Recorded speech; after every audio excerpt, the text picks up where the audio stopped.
everyone doing? Good. I hope y'all don't have any pitchforks in there in that group. Well, I'm Mr. Egbert Pratt Grant, and my friends, they call me EB. But there was a time here in Palmyra where I was afeared that I might lose those friends and some respectability in this town. But I'll get to that in a moment. Now, as you may or may not know, when the Erie Canal came through, Palmyra became one of America's great boom towns. Queen of canal towns, they called her. And business, it flourished.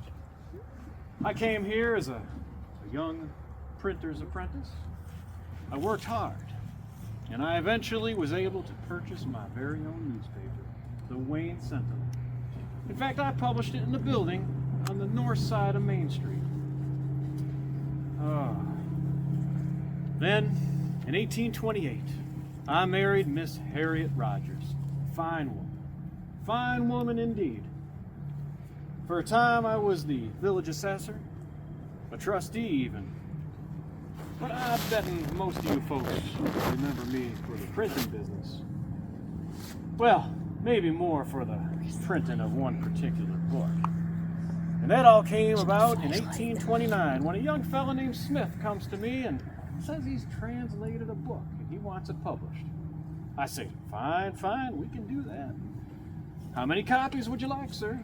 He says 5,000. I said, 5,000 copies. Oh. Now, I don't need to tell you how tempting that was, but I hesitated. You see, folks here in town, they were mighty suspicious of Mr. Smith. And I heard rumors that if I went into business with him, I might lose some business of my own. So after careful consideration, I did relent, and I published that book. Why, you might ask? Well, I didn't think that I could afford not to. That was such a large order. But it also came about that Mr. Smith and I had a mutual acquaintance, a Mr. Martin Harris. Perhaps you've heard of him. He owns a farm on the north side of the village. And Mr. Martin Harris says he's going to mortgage that farm for $3,000 to help pay to publish this book. And as he was my friend, I felt I couldn't let him down, and I decided to publish it. So I set Mr. John Gilbert to work, getting the typesetting all set up, and we began in August of 1829 and continued on through to March of the next year. The Book of Mormon, that was. Perhaps you've heard of it? Well, I hear that there are still 500 original copies in circulation today. And would you believe this? That some of those copies are fetching $50,000 a piece. Oh, I cannot fathom that. Well, after the book was published, I had what you call a reversal of fortune. I had to divest myself of the printing business. But I kept busy.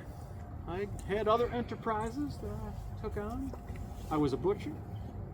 I was a tanner, a public servant, a superintendent of an Erie Canal cargo boat, a farmer, and even a merchant.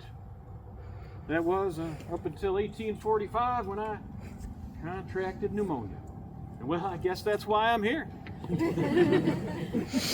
Did y'all see what they put on my tombstone? It says, "An honest man, the noblest work of God." Ain't that something? I reckon I'm content.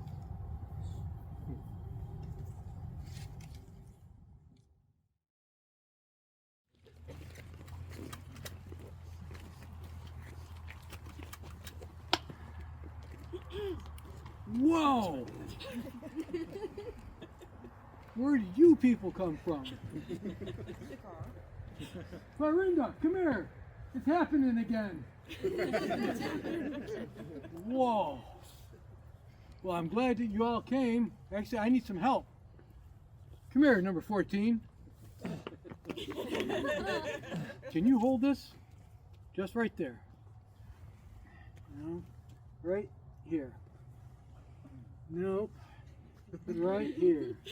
Oh, that's not going to work. Get back in line.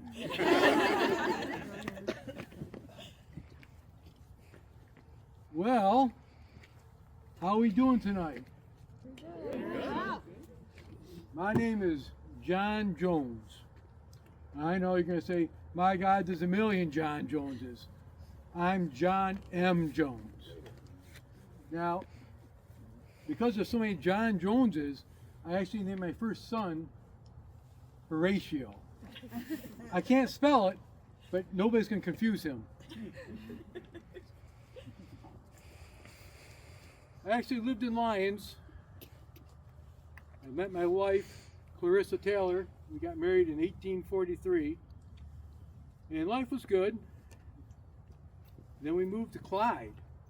I know, what's in Clyde? Land was cheap. We bought a nice trolley carriage shop. And I, being a machinist, I always looked for an easier way to do things. I decided I made this invention. I call it a domestic printing machine. It was really kind of cool.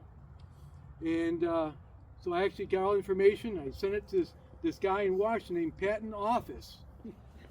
And he sent me back a certificate, which was kind of nice.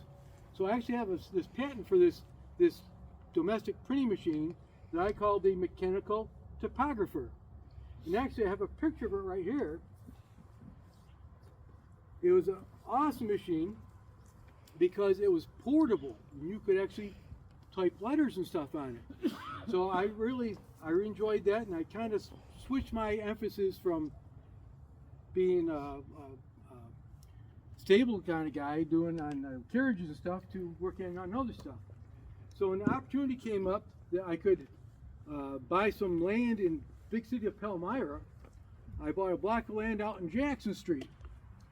And on Jackson Street, I built myself this foundry and factory, and we made printing presses.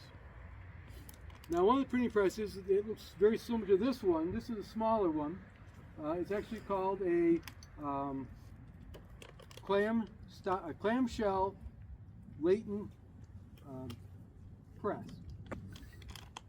And my factory, which had over 100 people working in it, we built these presses. We built presses, big presses, little presses, and we also built cutters. And I actually made quite a few improvements to them. I have 9 patents for the printing presses, and I have 3 for the cutters. And why we came to Palmyra is very easy, because with the canal being here, I was able to send these presses and cutters all over the world, and actually made a good living at it. Things were going really, really well until we had this war between the states. Business dropped off. I couldn't find anything that, nobody wanted to buy printing presses. So I ended up taking a job out in Tennessee, working in a carriage shop and serving meals to the troops. And that was a long few years, but finally when the war ended, came back to Palmyra and things picked up again. Things are really going good.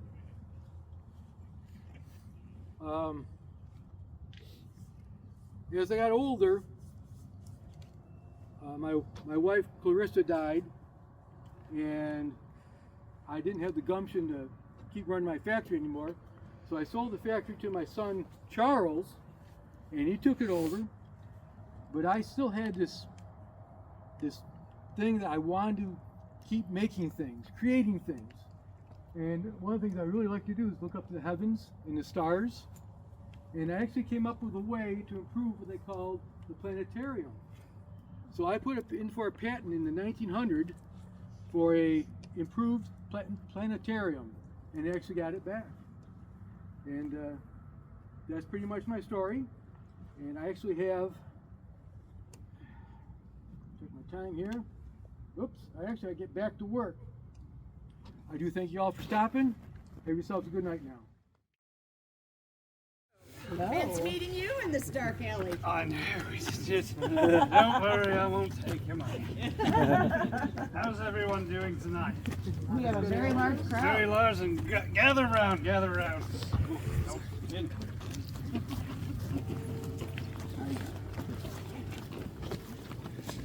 I guess you do have a large group. I know, Larry, that's what I said. Don't just take up all the time. How's everyone doing? Good. My name is Pirate Whitley. I actually existed here, believe it or not. Maybe not looking like this, but this is how I'm showing up for all of you. I had one of the largest houses in the village. It's actually where the parking lot is, right across from the historic museum. It's not a house anymore, obviously. It was one of the largest. Problem was, I also sort of built it on a judge's property at the same time. That wasn't a good choice. Maybe this. But in the end, one of my shipmates came and warned me that the law was looking for me. So yes, I am a wanted man. So I quickly left, sold my house to a man named General Rogers. He's somewhere up there. And he can stay there. He was convinced I had treasure because I also dug many tunnels underneath my house to get away. One of which is actually found in the museum. Isn't that right? That is correct. All right. I wasn't sure if that was me or the wrong talking. Could be the rats. Yes. So that's my story, but I have a news part of my story as of tonight. I have a fiancée, and I'd like to introduce her. Giselle, where are you? Oh, look, everybody. Oh, she's lying. This is my fiancée, Giselle. How are you, love? I'm very good. How are you tonight? Great. I'm doing great. I've missed you so much. I've missed you too. I can't wait to share our adventures on how we met and the tales we have to tell. Are you looking forward to it? Oh, yes, of course. Excellent. Well, all right, folks. I'm sure I'll see you throughout the night. So have fun. I'm going to finish this. Larry, stop it! Shut it! You want? No, you can't. Your mouth is sewn shut. All right, shove off. Good evening, good people. I'm Clarissa Wilcox Hall. I came to rest here in Palmyra Cemetery in 1827. Well, over there, where the lights are, where it says Hall. I was 31 years old when I passed away. My parents settled were some of the first settlers in this area, and I was born here. At 21 years old, I met Ambrose Hall. I will never forget the day. He hailed from Massachusetts, and he was here on a hunting trip. I met him at the well. They came to get some cool water. In 1816, we were married. He practiced law in Massachusetts, but he did not practice law here in Palmyra. He was a property owner. He did well for himself. He was a gentleman.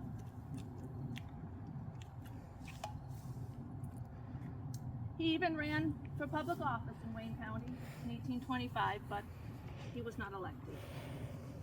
And in 1827, we both died. I died in July, and he in October. Actually, it was October 14th, 196 years ago today. And sadly, we left behind 6 daughters: Mary, Jane, Catherine, Caroline, Clarissa, a lovely name. She went by Clara, and Sarah. Now, our family came to leave a little history in Palmyra, and that was through our 5th daughter, Clarissa. Clarissa grew up to be a fine young lady, and she married Leonard Jerome. Leonard's uncle was Judge Hiram Jerome, who practiced law on Market Street, where the museum is. If you haven't visited the museums, I suggest you might enjoy that. Leonard was a good businessman, and he did very well for himself. And they went to live in New York City. And they had 4 daughters, a lot of girls in our family tree. And their one daughter, Jenny. Jenny Jerome, my granddaughter. He was able to send his daughters to Europe to live, and they lived as fine ladies. And Jenny met a fine Englishman there, and she fell in love, and they married. He was a lord, a nobleman in England. My granddaughter, a lady in England. Well, she would have a son, who would be my great-grandson, and he would bring history to Palmyra, and I'm sure you probably have heard of him in the history books. They had two sons, Jenny and her husband. The first was named Winston Churchill. Had anyone heard of him? We were all very proud to know of that, and you'll find him in the history books. And when you see him in the books or hear a quote, remember that he has roots here in Palmyra, where his great-grandparents lay. Well, Ambrose was too sleepy to get up, and I'm getting awfully tired as well. So I bid you a good night, and enjoy. Mrs. Eve. Oh, it's just how I like it. It's so much safer to travel by. This is a wise group. The group before you, I hope they made it to their destination okay. I think they did, yes. We have a large group. I see that. Let them all gather. What a beautiful night for a stroll. Yes. Good evening and welcome. I am Anna Ruth Webster Eaton, and I was born to Nathaniel and Betsy Webster in 1823. I was the eldest of 4 children. My brother and sister Betsy and William both died at 5 and 8, but my brother Nathaniel and I lived long, prosperous lives. I was fortunate enough to be able to read and write, so I spent some of my youth as a school teacher until I met Horace, my husband. Horace was born in 1810 to a mother of 11. She was a woman who took her scripture very seriously, especially Genesis, when it said, "Go forth and populate." Horace would be her last child because unfortunately she was widowed. She might have kept going. But Horace was so moved by the scriptures that his mother shared with him that he felt called to continue that work. Horace was a doctor of divinity and would take the pulpit here in Palmyra after we were married. We met and were married in 1845. We would have Horace, our son, in 1846. John would follow in 1848. Sweet Anna we would have in 1851 after we moved here in Palmyra in 1849. Sadly, Anna would pass away at 2.5 years old. We would welcome Mary that same year in 1853. Elizabeth would be our last child, who we had in 1857. So as I mentioned, Horace was well known at the Westburn Presbyterian Church just up the road. I don't know if any of you know of that church or are familiar with it. It's quite quaint. We liked it. We called it home for 30 years. Horace was the longest pastor at that church. Interesting fact, when Horace retired in 1879, Reverend Lloyd, I think it was, took his place, and their son is actually buried with our family because they were only here a short time. Because nobody could quite fill a pulpit like Horace could. Ladies, let him admit, he's pretty good to look at, isn't he? I could listen to him every Sunday. Horace and I truly believed that we were all created equal and we all had rights. So together we helped our fine neighbor, Pliny Sexton, not to be confused with Pliny T. Sexton, to help our friends of color reach safe destinations through the Underground Railroad. One of the stories that we like to share is the day that Horace had a group up in the bell tower at the church, and the bell struck 12. It was quite loud.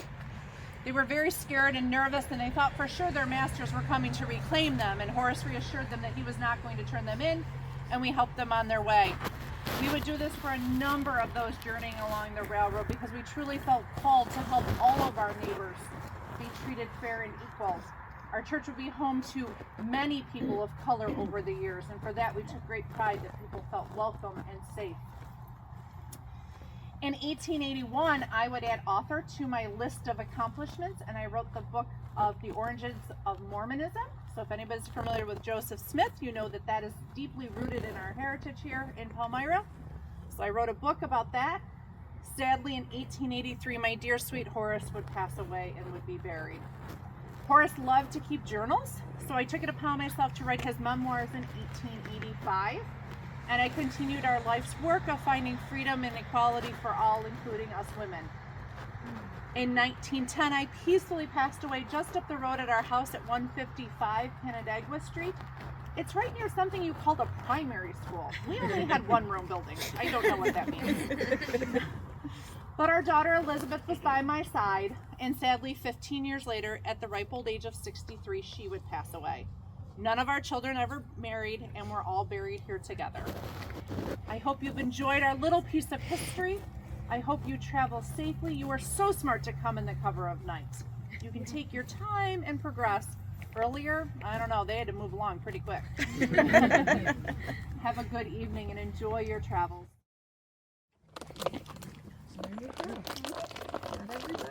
Well, hello. Dr. Harry Adams at your service. I've been here since 1886. I was one of the first women doctors in America. Well, I was one of the first in Palmyra.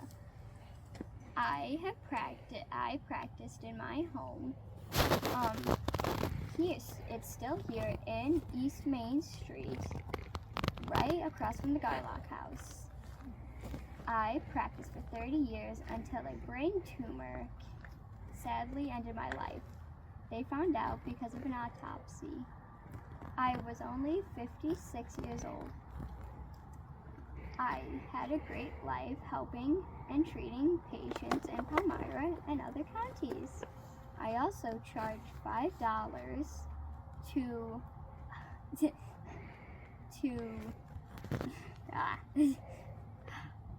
deliver, thank you. Deliver a baby and 75 cents for a doctor's visit. I really loved helping patients from Palmyra and other countries. Thank you for coming and listening. Thank you, Dr. Good evening, everyone. My name is Ira Lakey, and I was born and raised in Palmyra. I'm the son of Abner Lakey. In my youth, I helped repair houses and fixed up houses with my father and my brother Franklin. I also tried my hand at watchmaking and clock building. But that wasn't my true passion. The sea was calling my name. And I'd eventually become a sea captain and be a sailor. I would sail out of the ports of New Haven and New Bedford, Connecticut, and I would captain two different ships, the Siren Queen and the Harvest. I would make a lot of money for the owners of those two ships, hunting various whales such as sperm whale and humpback whale.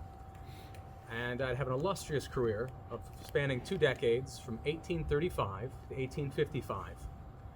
And I would sail around the world twice. I gotta say, nothing beats the smell of the sea and the wind in your face as you go on another adventure. Why, if it isn't my dear half-sister, Lucy Lakey Bowman. How are you? I'm doing great. It is so good to see you back home in Palmyra. Good to see you. Are you finally settling down after sailing the world twice, was it? It was twice, and I loved every minute of it. I've heard you've been quite busy. Oh yes, we've had plenty of cause for fight here in Palmyra. You know I love to throw a good party. You do. I do. So, in 1863, we had the Freedom Fancy Dance, and what an extraordinary event it was. I made Charles, my dear husband, this suit. Wow, very nice. It is. So, this suit I made for my wonderful dear Charles is half black and half white. It was quite a statement back then. And just for you women, I do have the pattern, and I'm willing to pass it on if you want to make it for your very own husbands too. But most importantly was the gathering in effort for our brothers and sisters who are darker skinned than us, and we raised a lot of money, and well, the proceeds went to their benefit. And Ira, isn't that just wonderful? It is wonderful, and you have been busy. Oh yes, we begun the Palmyra Historical Society. There's quite a few of us, and we're having frequent meetings at the Union Club rooms. It is so important to preserve the history of this wonderful town and village. In fact, we must be active in our efforts to document what has happened and what will happen here in Palmyra and in your very own villages too. So Ira, how did that king make out after you saved his son? Glad that you asked that. Now, I was sailing the Pacific Ocean around the southern tip of South America when I came to the islands of the Carolines. There was a small island called Strong's Island where my ship crashed along the shore. We didn't have the proper tools to repair the ship, but luckily someone on board my ship happened to speak the native language of the islanders, and we were able to enlist their help to help repair the ship. It took over 3 months to repair. And myself being a Quaker, I'm naturally very tolerant and appreciative of the help of those people. Now, on the island there was a king, and the king had a son, and the son was very ill. But luckily, on board our ship, we had the proper medications to help revive and heal the son. Ira, you do love to tell a tale, don't you? I do, and that son would go on to become king of that island. It's one of my proudest, finest moments helping those people. Now, how about we let these fine people go on their merry way? That would be great. Thank you so much for coming and seeing us tonight. We bid you a good evening. Thank you, everyone. Thank you. Hi everyone, let me introduce myself. My name is Mary Aldridge Phelps, but please call me Mamie. All my friends call me Mamie. And I want to welcome you to our family plot, which is way over there. Can you shine the light over there, Tracy? Yep. So it's way over there. We're all buried there. My in-laws, William and Catherine, are buried there. My sister-in-law, Mary Louise. My sweet, sweet daughter, Sybil. And my husband, Julius, and I'm also buried over there. Oh, forgive my manners. Julius, where are you? Come out. Come on out and say hi to the folks. Julius. Why are you bothering me? Because we've got some visitors. Come What? on out. Just ignore him. He gets kind of cranky when Who it's are you dark. people? Why are you here? Oh, you want to know about me? Well, my family originally hailed from Ogdensburg, New York. My parents were married in Schenectady down near Albany. Both my sister and I were born in Rochester, New York. When I was just 17 days old, that's when the family moved to Palmyra. We ran the store on Market Street. My father did. At the time, I understand it was a boarding house, and they used to charge by the hour for rooms. Not sure why. Oh, come on, Julius. You know why they did that. Come on. Probably the crews off the barges on the canal. But anyway, my father had to do a lot of repairs. I recalled he put in a stairway because we lived on the second floor of the residence. Our residence was upstairs above the store. And then he put in the storage room. He also built a brand new kitchen with a cistern. And we also had an apartment on the back south side that he rented out. But I ran the store from 1905 to 1940. It was then that I closed the door and I locked it. Never came back. It was so unfortunate you did that. You know what? When you did that, you broke my heart. I mean, we raised our family in that home. Your parents lived in that home. We continued to live upstairs. I remember the day that our dear Sybil was born. You remember that day? Yes, I do. Wasn't that a wonderful day? It was okay. Okay. Okay. All right. Okay. I passed away in 1955. Julius passed away in 1960. So we had a good life there. We really did. Sybil continued to live in the family residence until 1976. She lived there without any electricity, any running water, and no plumbing. Can you imagine that? She had to use an outhouse because you were too cheap to fix things up for us. Why were you like that? Well, I don't know. I don't know either. But again, tell these folks why did you close the store?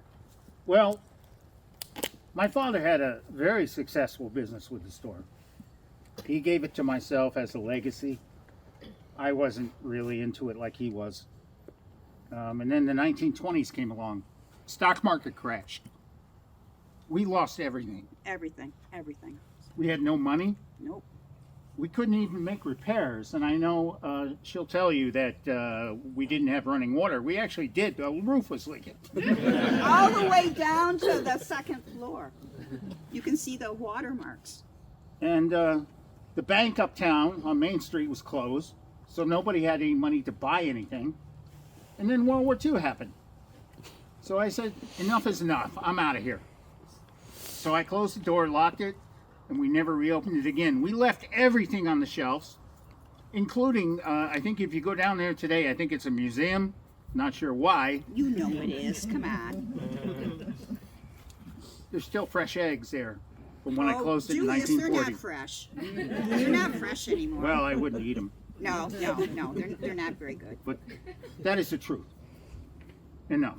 All right, well, thank you so much for sharing that story with us and with all the folks here. Can I have you hang on here just a little bit longer? I want to brag about our daughter, Sybil. Sybil was a talented young lady. She went to the Eastman School of Music. She played the piano and guitar. You love listening to her play her music. Yeah. No? She got involved with those crazy Fox sisters. She did. We raised Sybil in the Episcopal Church. However, she turned to spiritualism, and that's when she became involved with the Fox sisters. You really didn't care much for them, did you? A bunch of nonsense. Well, that was our Sybil, you know. She marched to her own tune. Well, I'm tired. I'm cranky. Please just go away. Please, I'm so sorry. He can be so rude at times. Go away! When it gets dark like this, he really just has to go to bed. But I want to thank you so much for coming. We really appreciate it, and I hope you enjoy the rest of your journey. Thank you. Hold up. Police checkpoint. Looking for any wanted individuals, suspicious individuals, anyone under the influence or easily influenced, all of the above. You folks all look like you're above level. I don't see any wanted faces. No open warrants, I don't reckon. Well, I should probably tell you who I am. My name's Henry Hilborn, Chief of Police here in Palmyra. I'm buried just over yonder a little ways. I came here to Palmyra in my late 20s, and they made me chief in 1922. Government hired me to bring big city know-how to fight small town crime, and that's what I was good at. Locking up criminals. I caught them all. Arsonists, burglars, car thieves, the cider gang. None of you are cider gang members, are you? All right. Speeders. You name it, we caught them all. The only people I never caught were those crazy young fellas. They thought it was a smart idea to dress a dummy up like a woman, and they set her up by the side of the road, and they called out for help. Help me, help me! Any car that drove by. Sure enough, some poor individuals who just wanted to help a young lady pull over to help, and they got carjacked. Well, we heard about it, and we headed over there, round them boys up and send them to prison. But as soon as we showed up, they ran into the woods. We haven't seen them since. But I tell you what, the day that they do turn up, they'll be the dummies. You know, I remember one time this guy, Mr. Lee, big hot shot, thought he would come into here in my town and make it big, swindling the fine citizens of Palmyra. Well, he made the biggest mistake of his life, and he went to our local store clerk, Mr. Runterman. Mr. Runterman had a really good head on his shoulders, smart guy. He wasn't swindled at all. In fact, he came to me, and I went right to Mr. Lee and arrested him right there on the spot. Stopped his soap swindle right in its tracks. He thought he could slip away from the law. But it's not all fun and games, being police chief of Palmyra and all. In fact, I was shot at twice. Once I was in my barn at the old Mitchell place. Another time was a high-powered rifle in a speeding vehicle grazed my cheek. You know, nowadays I guess they call that a drive-by. Well, the one time Government hired me on a big bootlegging sting. Sure, all you know, back in the 20s, alcohol was strictly prohibited. Call that prohibition. Not allowed anywhere. No alcohol, none. So government hired me on this big bootlegging operation. You know, people mistake Palmyra is a small town, not much going on, but oh yes, there was big underground crime rings going on in Palmyra, small town or not. Well, we were on this raid at the Exchange Hotel, the corner of East Main and Canal Street. The owner, Mr. Hobart, well, I had him under arrest, and his wife comes out and attempts to smash a wine bottle. You know, that's the worst crime there is. Alcohol abuse. Shall not be tolerated. Yes, well, unfortunately it all came to a head. In September of 1923, came home from Canandaigua and I collapsed in my wife's arms. The doctor, Mr. Nesbitt, was called and I was sent to the hospital, where I died shortly after. Well, Mr. Nesbitt declared it was probate poisoning, and the newspapers read, "Cider Gang Kills Chief." Well, we'll never know for sure if it was the cider gang that got me, but if I was a betting man and I had to put some money on it, that's who I would think had done it. Sadly, they could neither prove that, nor could they prove that I got poisoned while on the job. You know, I told my mother once, it ain't easy doing what I do, and we get a lot of grief for what we do, but we do it anyway, to uphold the law and protect the community. It takes a lot of bravery to be a police officer. Now, they couldn't prove that I died while on the job, so my wife neither got my pension nor any financial support whatsoever. So when I say it takes a lot of bravery to be a cop, it takes a lot of bravery to be a single mother raising kids all by herself without any financial support. Now, my wife Alice was a wonderful woman, and she lived for a lot longer than I did, and I'm very thankful for her and all she did. She's my true hero. Well, I tried to be a hero to the folks of Palmyra as best I could, not only upholding the law, but being a fellow citizen and all. One of my fondest memories, I actually played Santa Claus one time. The poor folks throwing their carnival for the American Legion. That was fun times. Although I was here in Palmyra for just a short time, I think I really left an impression on this town, and I'm sure the town left quite the impression on me. Not just bullet grays. Well, in any case, you folks drive safe tonight. No speeding. Remember, you will get caught in Palmyra and you will get a ticket. There's also deer running around everywhere this time of year, so be very careful. And if you happen to hit a deer, just make sure I get a backstrap out of the whole deal. All right, well, I better figure out if any of these folks coming alive tonight are still dead drunk. You have a good one. Well, we meet again. Well, hello. But this time it's story time. Story time. It's story time. Where's my lovely Giselle? Where is she? Oh my God. Oh my God. There she is. Wow. She's not at all an entirely different person. I'm sorry. I've been drinking. Yes. It's almost gone. It's almost gone. How have you been? Very well, my love. I've been away searching for treasure again. Found it. Not yet. I'm on the trail. I'm on the trail. If I wasn't so thirsty, I might have found it by now. Yeah. Our story is a unique one. It is a fantastic. It's like a fairy tale, really. I walked into a tavern, and there was this angelic voice just going off. I couldn't believe what I heard. Would you like to share the song you sang? Ah, yes. Oh, excellent. Excellent. Remembered like yesterday. Yes, I do. It's so good. It's so good. It will bring tears to your face. My dear sweet love, come hither, my love. Oh yes, I see. Sweeping me off my feet. Bring me the gold, my love. Take a sip. She's my darling. She's singing. I don't. Oh, it is better. Yes, you're right. It's really more. What's the part about the monkeys? The monkeys was Oh, fantastic. yes. It was. I don't remember it, but it was good. It was funny. Yes. Well, did everybody like it? The song, that is. not my mom. Anyways, yes, that was our love story. The singing and all that. And then I turned and walked away and found more treasure and went sailing. And I will see you again, my dear. All right, everyone, it was nice seeing you again. I'm sure I'll stumble upon you another time. Good evening. Churchill's the name. Winston Leonard Spencer Churchill, at your service.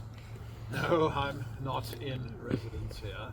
Just popped over to visit the relations, don't you know? Or maybe you didn't know that I am one half genuine bona fide American.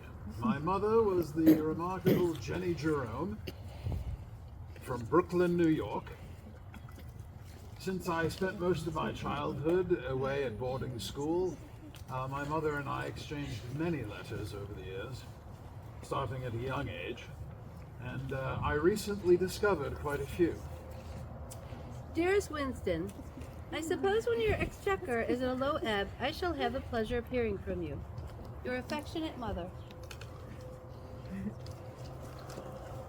My exchequer, as she referred to, is my bank account, you would say. And it was always a source of concern for the family.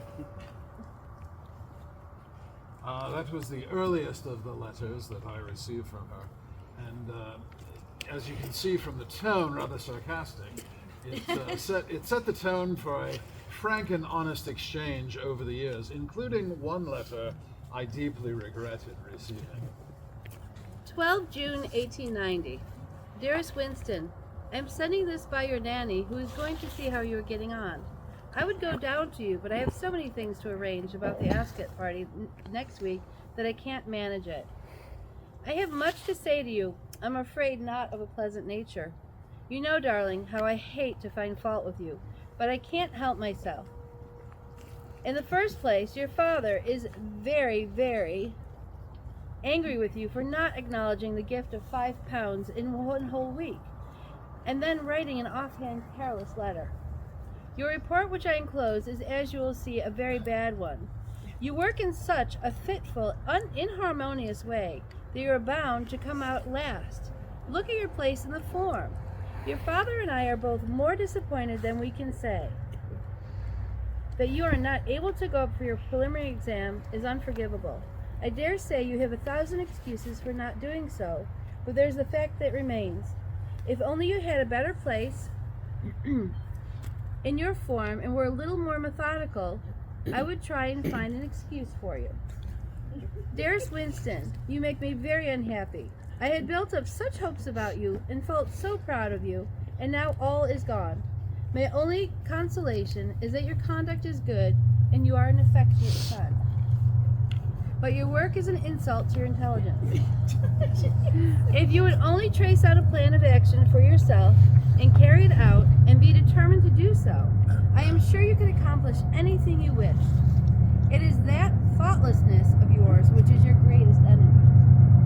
I will say no more, but Winston, you are old enough to see how serious this is to you, and how the next year or two, and the use of how you make of them will affect your whole life. Stop and think it out for yourself, and take a good pull before it's too late. You know, dearest boy, that I will always help you all that I can. Your loving but distressed mother.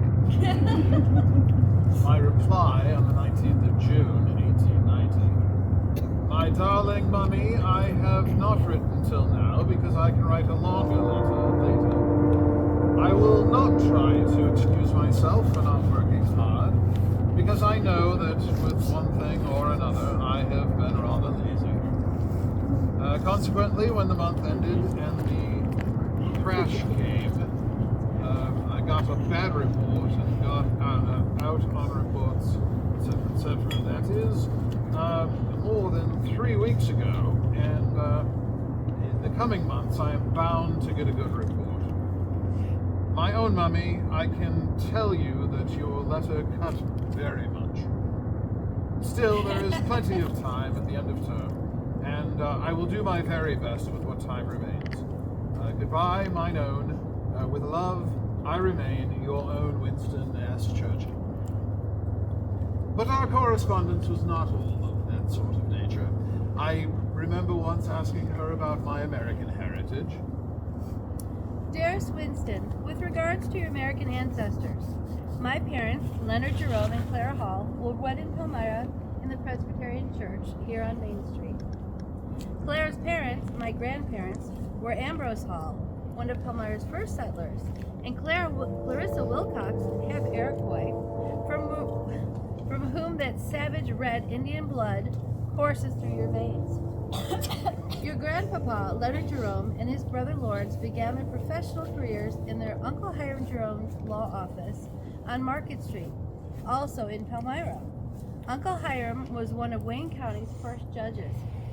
Later, Leonard moved office and published a newspaper in nearby Rochester, New York, before relocating the family to Brooklyn. My father made and lost several fortunes in New York. In fact, he once was known as the King of Wall Street. The Jerome Mansion once stood on the corner of Madison Avenue and 26th Street with a view of Madison Square Park.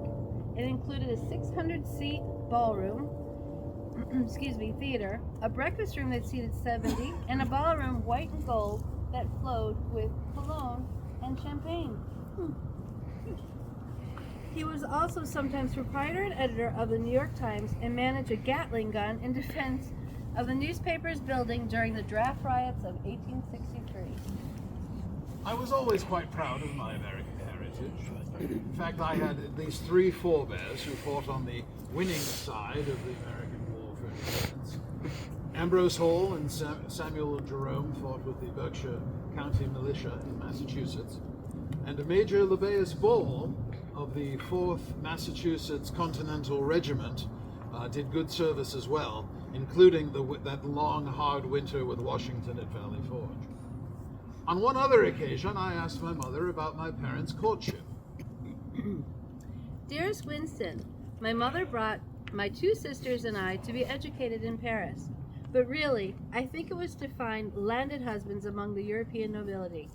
At the end of the Franco-Prussian War, we were some of the last foreigners to flee Paris for London. On vacation at a sailing regatta in 1873 at the Isle of Wight, I caught the eye of your father, and the Prince of Wales himself introduced us. Lord Randolph and I were engaged 3 days later. We married at the British Embassy in Paris in April 1874, and while you were born within.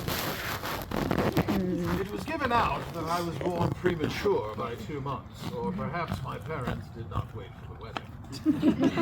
When once asked about this, I replied, although present on the occasion, I have no clear recollection of the events leading up to it. My father died in 1895, and Jenny married twice more before her passing in 1921.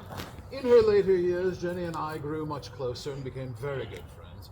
Her final correspondence to me included concern about my reservations about her niece, Claire, accepting an invitation to Moscow to sculpt Lenin and Trotsky. Dearest Winston, I received the enclosed from Claire this morning. She begs me to see that it gets to you direct. It is rather pathetic how she hankers after your goodwill. Don't be too hard on her. Bless you. You know I am expecting you tomorrow for dinner, only Jack and the Laverys as well. I will try and turn up tomorrow morning by 10:15, but I may miss you.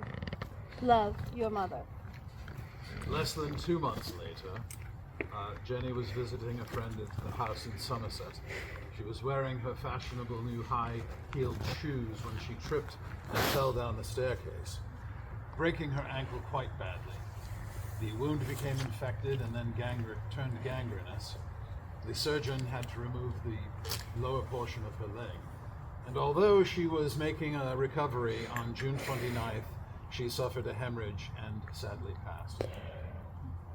While her then husband was still in Nigeria, my brother Jack and I led the family following her coffin to the churchyard at Leyden.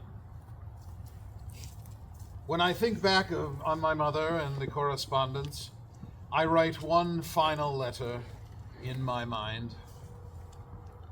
Dearest, dearest Mummy, I miss you frightfully. During my youth, you shone for me like the evening star. I loved you dearly, but at some distance. I have been ever grateful that we grew closer as the years went by. I have lived a most extraordinary life, have seen no small measure of success. I led Britain through some of her darkest hours and helped save the world from an evil I must say I'm glad you did not have to see. For my efforts, I received honorary doctorates of law degrees from 2 American universities, Harvard and the University of Rochester. Because of the family connection to this region, I accepted the degree from Rochester first. I was knighted and awarded the Nobel Prize for Literature in 1953, but perhaps my greatest honor, and one that brought me full circle, you might say, came in 1963 when President Kennedy bestowed upon me honorary citizenship in the United States. I accepted the honor with great gratitude and affection. Your loving son, Winston S. Churchill. Good evening. I am Lieutenant Colonel Joseph Corning. My profession is as a lawyer, but I volunteered as a soldier. In 1861, I volunteered for the duty in the Civil War. I was brought in as a captain and ended up leaving as a lieutenant colonel. Today, I'm expecting my son to arrive. He's on his way in. We're early in the war. It's in 1861. It's a very dreary day, and my wife Julia has just let her son go to war. He's coming to meet with me and be in my regiment, the 33rd, and I'm trying to find a way to write a letter to her to kind of console her. So I've started this letter. I'll read a little bit of it now. Camp at the Big Chestnut, October 22nd, 1861. Dear wife, it is a rainy, cheerless day, and I have frequently thought of you and the children at home today, and more especially as this is the day that John has fixed upon for his departure from home to join me here. It is now about 4 o'clock p.m., and I presume that as I write this letter, he is being transported by railroad through the state en route for this point. And if so, I have no doubt but that you and the children are feeling somewhat lonely this afternoon. But by the time that you will hold this sheet in your hands, I trust that you and Martha and Julia will have somewhat reconciled to the matter of John's absence from home. And I trust for your own good and happiness that of each of you, that you will try and banish all the foreboding from your minds, and that each one of you will endeavor to cheer and make each other happy. Children, come join me. We have received a letter from your father. Dear Julia, try and realize that the distance between you and your husband, and soon perhaps your son, is not very great, that you can and will most likely hear from us most every day, and that generally such intelligence will have come directly from us, but 48 hours prior to the time that you will have received it. And do not imagine that if we should go into an action, that out of 50 or 100,000 men, that your husband and son, either or both of them, may be among the killed. It will do you no good, but injury. Rather hope and pray and trust in God that He is able and may protect us both from sickness and death, and that we both may return to you and live many years in peace and happiness under the protection of our government, that we may be humble instruments in aiding to maintain and sustain against the wicked rebellion now waged against, and that its blessings may be perpetuated to our posterity. If nothing prevents, I shall go to Washington tomorrow, expecting to meet John in the evening and to aid him in taking care of his things and in getting him to camp. The great news is both myself and my son survived the war. To go back a little bit, in 1861 we were the first ones to volunteer for the 33rd Regiment of New York. We were 2 of 80, and they came from Walworth and Palmyra and Macedon and Marion, and we all came together at the Presbyterian Church for a send-off. It was a whole ceremony, and I'll never forget, we watched 80 men in uniform head for war, hiking down Main Street, and eventually getting to Washington, D.C. to Camp Chestnut. The regiment saw a tremendous amount of battles, skirmishes, whatever else. What we're most known for is our role at Antietam, which is considered the bloodiest day of the Civil War. We arrived on the battlefield and we were given orders to charge a gap in the mountain to try to flank the Confederate line. And in doing so, we took a tremendous number of volleys we lost many men, a lot of wounded, and we failed miserably. We were told to retreat. When we retreated, got back to the line, we were told to go further to the right and try it again. And we did. And we failed again. We got back to the line, we were told go further to the right and try it again. The third time was very successful. We got to a place that we now call Burnside Bridge. In those days, there wasn't a name for it. We were able to run several volleys into the North Carolina regiment, and we pushed them back. We were simply awaiting orders to move forward, to be able to cross the bridge, and General McClellan would not allow us to do so and told us to bring it back. I still feel to this day that if he had allowed us to go forward, we could have rolled the flank and probably run the enemy lines. Instead, we allowed Lee to retreat back across the Potomac once again. After the war, well, after my stint, a 2-year stint, I was mustered in Geneva and came back to live and work here for a year, but the calling came again and I re-enlisted. I went in 1864. I was brought back in, and of course the war ended in 1865. And I came home, took up my practice as a lawyer again for several years, and then in 1880 I moved to New York City and I kept the books for a law office there, kind of the last few years of my life. But I always wanted to be buried here in Palmyra, and I got my wish. Thank you for coming. Fantastic news. Absolutely fantastic news. What's the news? First, I need Giselle. Where's Giselle? Right here. Oh, hello, my love. How are you? Here she is again. Absolutely. More and more beautiful every time we see her. No glasses this time. Look, absolutely frozen now. Well, I drank it all, I'm sorry. It's very selfish of me. But you know what? We can do away with that. I'm horribly sorry. I found my treasure. I don't do this. You know, what's mine is yours. Yours is mine. It's just all mine. You have been a little clingy. And I think it's time for us to go separate. You know what they say? You know, if you love something, set it free. And if it comes back, run away. Oh, I'm so sorry. Oh, stop! What is this? Wait. There's 3 of them. Must be the rum. Yeah, you all see 3 too, right? No. It's only 1. Oh no. Now this might explain the clinginess. I'm sorry for all 3 of you. I need space. This is I messed up. This is not right. I blame the rum. So just go away. No. Clear the way. Clear the way. Thank you. Hello everyone. I'm Eddie Bowler. Since you all came this way, has it been a long day?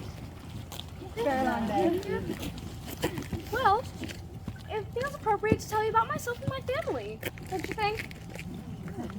My great family. Well, to get started, my brother and I, my brother Charles, right there. My brother Charles and I grew up learning 4 main principles. And those principles, oh my gosh, They were the life. They were never waste anything. Very important. Don't do it. Education is a lifelong process. Don't drop out of school. Don't do it. You won't get a job. Where were we? Get your money's worth. Men. Women. Fourth one? I can never remember this one. Anyone know it? No? Great. Thanks a lot. Well, back to my family. My great-grandfather, his family, they moved from Vermont. Amazing. They moved from Vermont to Macedon in 1837. And they always held on to these principles. Please do it. Do it. On the other hand, my father, wise man, he graduated from Cornell University with degrees in math and civil engineering. Very smart. Later on, he continued reading and collecting books on both subjects. Now, back to me. I graduated in 1911 and later went on to teach school in Marion. Stay in school, kids. Wow. English. It's a thing. Let's see. School in Marion. Oh, I lived for about 86 years. Very young. Any of you call that old? You might want to hear the story of a not so nice lady called Mary Durfee. Mary Durfee, she was the first and the last person to call me old. Her hair got caught in the wheel of her wagon and she was dragged to her death. How unfortunate. Some people ask, how did her hair even reach the wheel? Let me let you in on a little secret. That was a hands-on job. Well, I never! You Bullis is always going around tarnishing reputations of us who are just better than you. Hold on, I'll be right there. I'm all stuck on my feet. Ow! I'm done with this. Could somebody hold this for me, please? Somebody. Wait, who are you? I don't know. Who are you with? You know this one? No. Does she look trustworthy? No. What about you? Who's with this? Who's with this young man? Is he trustworthy? He's trustworthy. Hold on to this.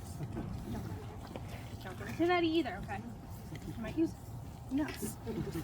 Well, folks, my name is Mary Durfee. I come from a long line of Durfees who settled here in Palmyra in the early 1790s. Gideon Durfee, the first Durfee, paid John Swift $1,600 in coin for his farmland. My son Lorenzo sold the farm to Turkey Hollow in 1925 when he decided to move to the village where my granddaughters were raised. Do any of you know Prudence of Lorraine? No? Maybe you know Prudence by her nickname, Prudy. You know, she was named after not a great aunt, but a great great aunt. You look like you could be a great great aunt. Alright. Lorraine, when looking for work, went to go. Where'd she go?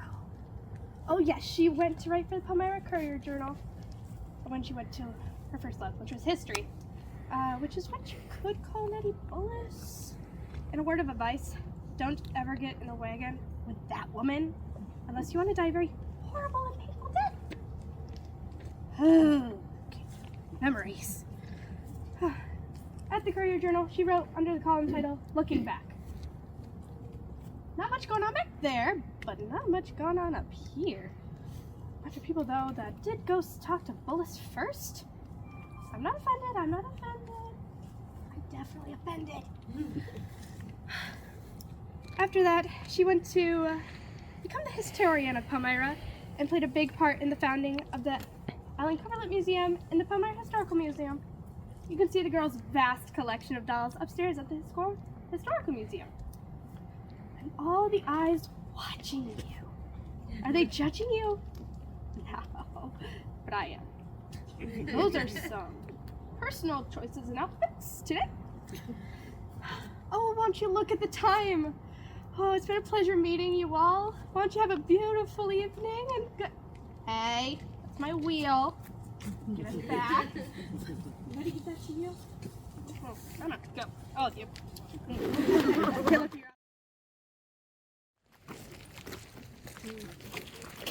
Gather around, folks.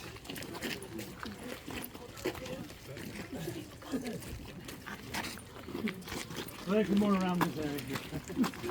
Focus on this. Giselle!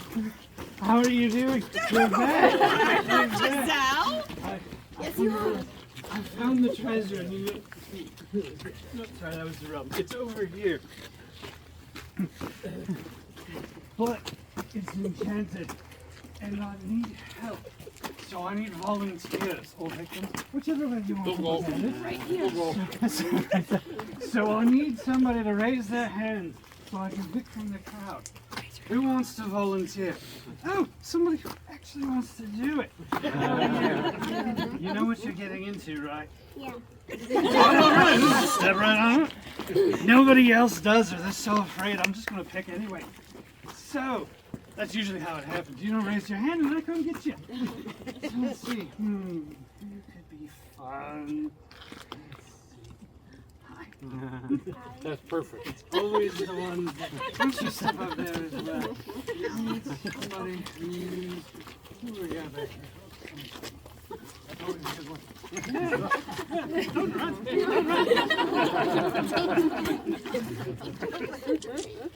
I can do this all day. I promise to be nice. I don't bite. All right, this one's. Well, we'll go with this one. You. Look at that. Once you walk up there. Coming back. All right, and the one over here. Doesn't even know I'm going to do it. Ah, wonderful. All right, so I've got my full sailors. Now, which one of you plays an instrument? You. Awesome. I'm going to pick you. I'm going to pick you. You look good. All right. Can you play a trumpet for me? Now, can you pretend? All right. Let's do it. It's so good you can't even hear it. Perfect. Stand over here for me if you would. My trumpet player. All right.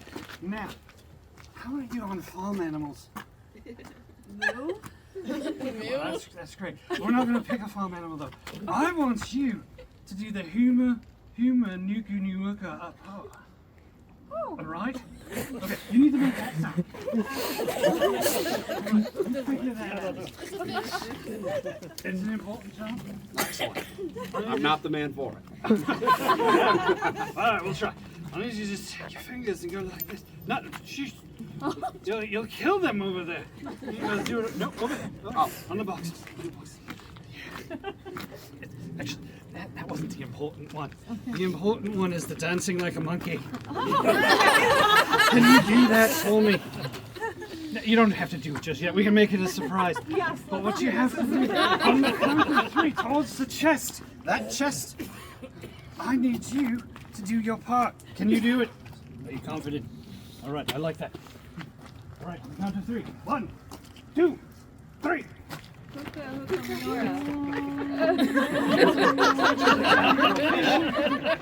right, keep going. I don't. That one chest doesn't seem to be doing anything at all. Your setting is on fire.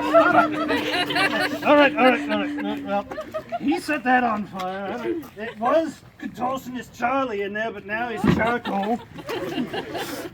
Yep, you did him in. But actually, that chest isn't even enchanted. It's probably not even locked. Nope, it's not. There's the treasure, everyone. Give yourselves a round of applause. Now you can go back to your families and find a better one.